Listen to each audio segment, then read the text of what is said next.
Valli, Smokey Robinson, Roger Daltrey, Barry Manilow, Paul Young, Kylie Minogue, Rod Stewart, Lionel Richie, and even the incredible Diana Ross, to name a few. They're all garbage, washed up, should have retired ages ago, years ago, total crap. Hi everyone, it's me David Rich from the David Rich Music Podcast. Now today's topic, as I said, old singer garbage, old singers plural, just garbage shit if you really want to be blunt. It's really been grind on me, something that honestly I find really frustrating watching them. But first, let's talk about social media, mainly TikTok. Now maybe it's my age, but I find TikTok, well, it's a little bit weird, isn't it? You've got amazing stuff, people raising awareness, helping animals, helping each other. But then there's this dark side, people maybe dealing with their own issues, but just throwing out nasty, bitter comments. And a lot of that hate, it's aimed at some of the greatest rock and pop legends that we've had. I'm talking about Frankie Valli, Smokey Robinson, Roger Daltrey, Barry Manilow, Paul Young, Kylie Minogue, Rod Stewart, Lionel Richie, and even the incredible Diana Ross, to name a few. They're all garbage, washed up, should have retired ages ago, years ago, total crap. That is according to some of the trolls online, on TikTok mainly. But here's the truth. These are legends, icons, artists who've given us decades of music, memories and magic. Still out there, still getting up on stage, still giving it everything they've got. And what do they get for it? Mocked, criticised, torn to shreds by people half their age who probably couldn't sing Happy Birthday in tune if their life depended on it. Let that sink in. They've been called garbage by people who've never created anything in their life. Now then. And for what? Because they don't sound like they did in their 20s. Because their voices have aged. Because their faces have. Newsflash, they're human. They're still doing it live. Capital live. L-I-V-E. That's what matters. Now, here's the problem. We're now comparing real life singers to these super polished, auto-tuned, completely manufactured live performances online. Performances that are basically glorified music videos.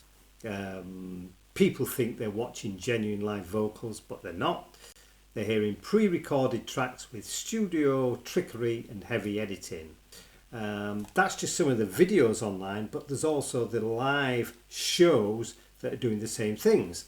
Now, then along comes someone like Paul Young or Diana Ross, singing with nothing but a mic and their real aging voice.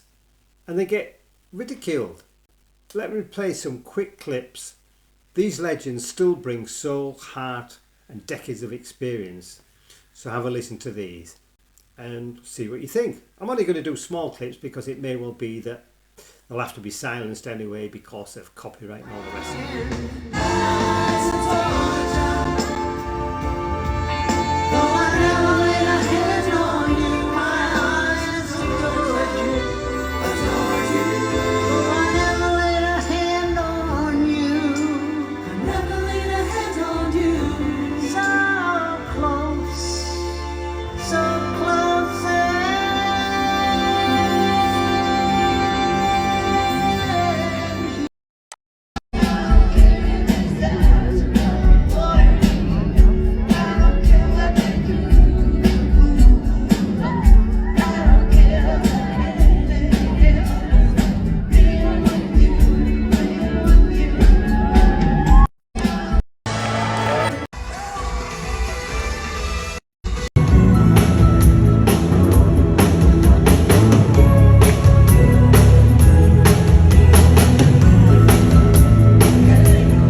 you go. What do you think of them? Do they sound like they did in the prime? No. Do they look the same? Of course not. But are they still bringing joy to their fans? Absolutely. A few grumblers aside, most people still love them for what they are. Authentic artists who show up and sing. No filters, no tricks, just their voice. Now for a little context. Check the description of this episode. I've added links to a few great YouTube channels like Wings of Pegasus, Roomy Official and others where they break down performances and show how some artists, let's just say, get a little help, modern little help. Take Taylor Swift. Lord, take me my drug, use my baby, and use it for the rest of my life. You're my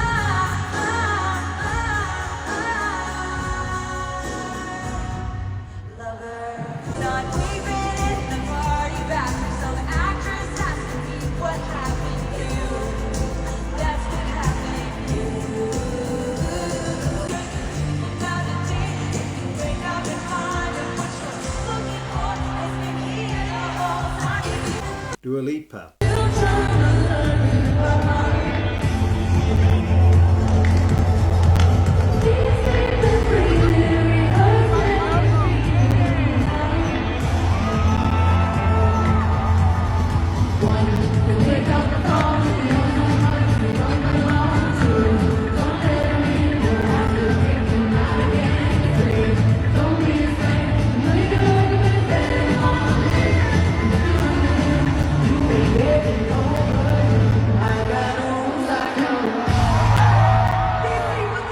Katy Perry, Gwen Stefani, Sabrina Carpenter, even Coldplay. There's a lot of talk about how they rely on backing tracks, not just for support, sometimes for full-on miming, lip-syncing, whatever you want to call it.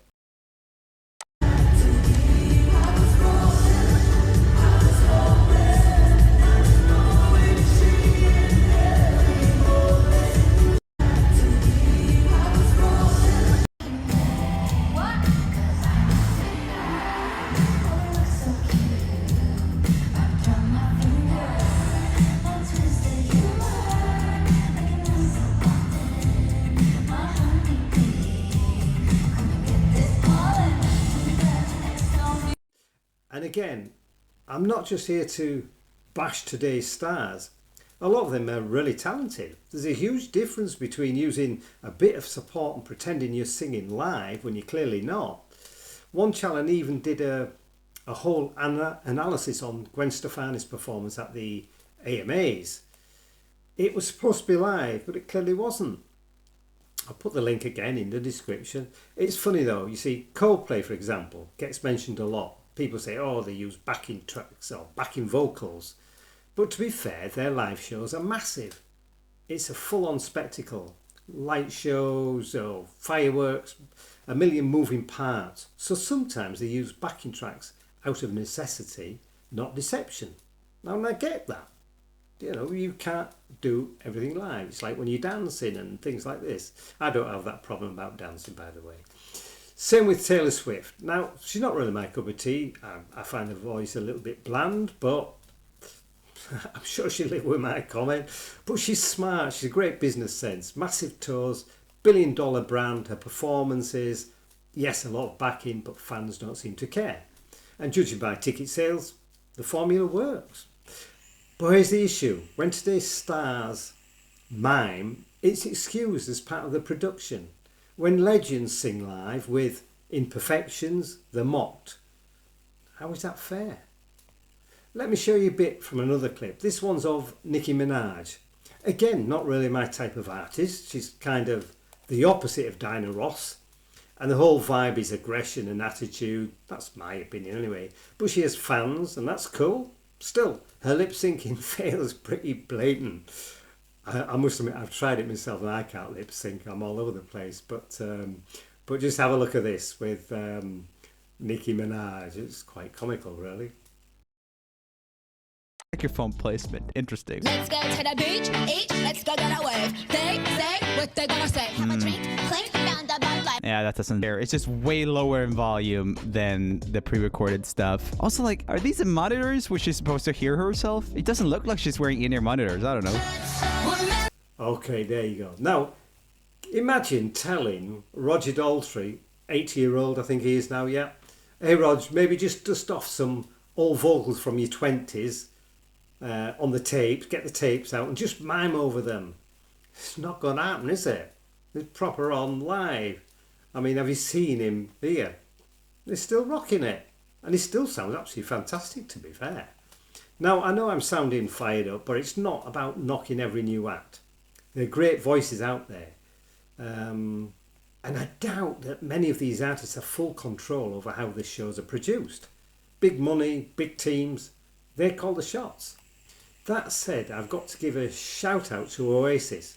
Not really my favourite band, but credit where it's due. They sing live, proper live, respect for that.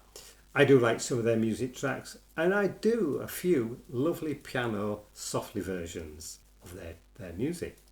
As I'm a bit more Usher than Oasis. Lover not a fighter, as Usher would say, except I can't dance like Usher. I've got one move should I say. I dance without moving my feet. It's quite clever how I do it. Keeps things safe. Okay, and I also can't sing like Usher. One last story. I once saw Simply Red. Well, I've seen them twice actually. Mick Hucknall, that voice is absolutely stunning. And it'd be criminal to change and alter his voice in any way. But in Sheffield many years ago during a long show, he did a note and he missed it. I think it was Home, that Home. I can't sing it. I can't get copyright on that, singing that bit. I sang it probably as good as Mick did that night. Home. And it cracked. Just one note cracked. He apologised, looking really upset about it after the song. But honestly, it made the night feel more real. 2 hours of singing and a one-off note. It's not bad, is it?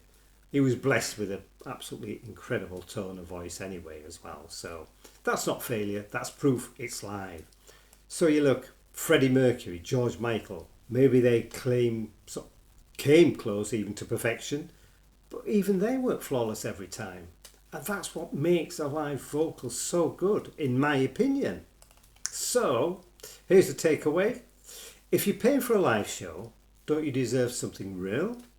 A human being on stage giving it their best, even if it's imperfect? Or are we happy with a glorified playlist lip-synced to perfection with fireworks and confetti?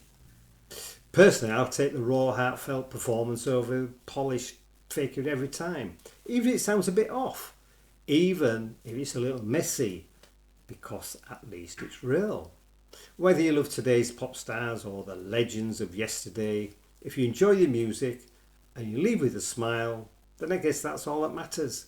So on that note, I'd like to hopefully see you next time.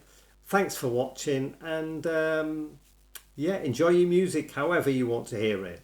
Thanks from me, David Rich. Take care. Bye for now.